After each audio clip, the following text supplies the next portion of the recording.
All right, fellas, we're about to embark on this mission, and if anything goes wrong, we'll all die. Wait a second. Did you see something?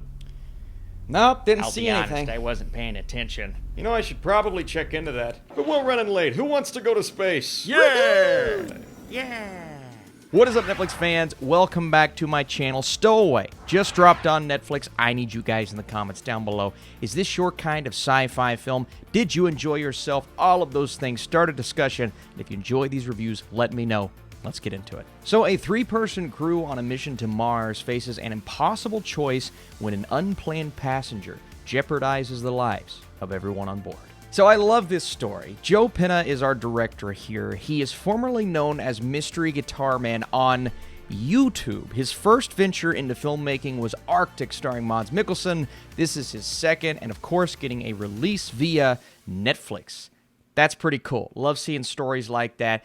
And he is a very, in a way, artistic director who likes to take his time to tell his stories, and they're very character-centric. The focus is on, we'll say, the relationship as opposed to the story surrounding them. So to take that into the sci-fi world, I was very interested in. And then this concept of someone who stows away, and because there are now 4 members of this crew as opposed to 3, this causes problems, because when you plan for a mission like this, everything has to go exactly how you calculated it all to go. And again, all of these things coming together should create for a fascinating, intriguing, and very different kind of sci-fi film. Now, I've seen varying opinions on this movie, and I have a feeling we'll continue to get those, right? You're going to see some who say, this is moving at a pace that I'm just not all there with. You're going to see others who say, we didn't get enough build-up in terms of these characters prior to coming in on this mission. Now, there's both good and bad there, right? You can say, well, we kind of know and learned what we needed to know and learn throughout the movie to appreciate them as characters, and honestly, that's kind of true. But I somewhat fall into that camp, saying I wish we would have had a bit more with that build-up, a little bit more with these characters. You have someone like Toni Collette, who doesn't have all that much to do here. I mean, she has her own very specific personality, and you learn those character traits as we go.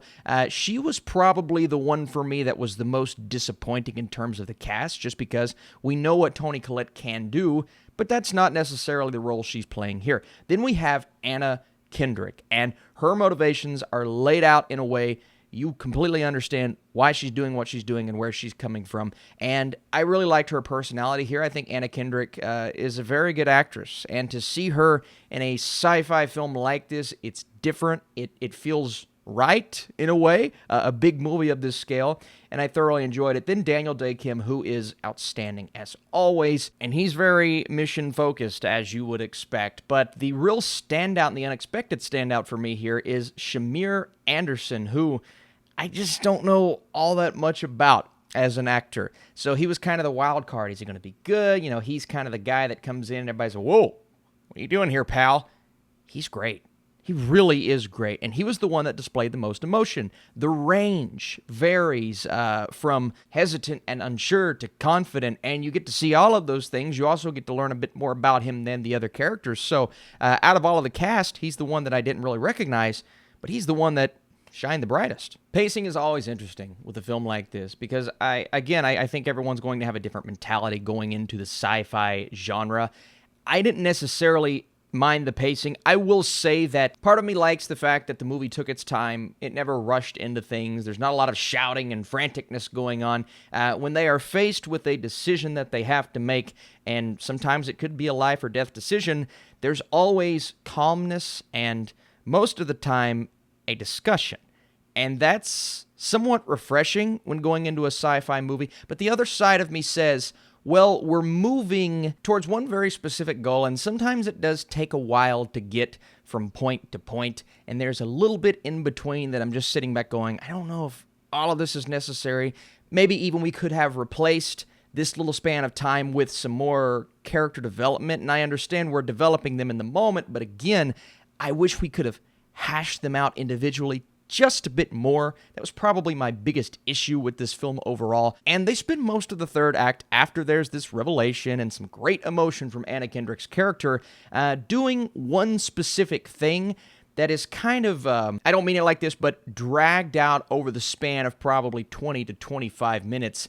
And you're just kind of sitting and waiting, and you know inevitably something like what happens, but it was almost too anticlimactic for what they were setting up earlier on in the film, and I didn't feel as much of a payoff, maybe, as they intended. And again, you have this attachment to these characters, but I wasn't as attached as maybe I needed to be to feel the weight of what we were getting in that third act. Now, on a technical level, story aside, it's fantastic, and the way each shot is framed, the cinematography, it looks really, really good.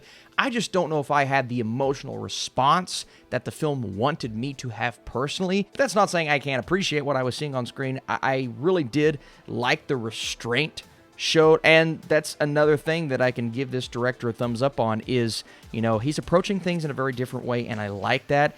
I just don't know how the general audience is going to respond to that. So overall, everyone's opinions are going to vary. I need you guys in the comments down below, and if you like this review, smash that thumbs up button. While the film never quite evokes the emotional response that it intends, Stowaway shows restraint and approaches the genre in a different way, and that's at least a good thing. I'm going to 62% with my score. Still going fresh because, again, I can't appreciate it. I do wish there was maybe a little bit more there in terms of the story itself.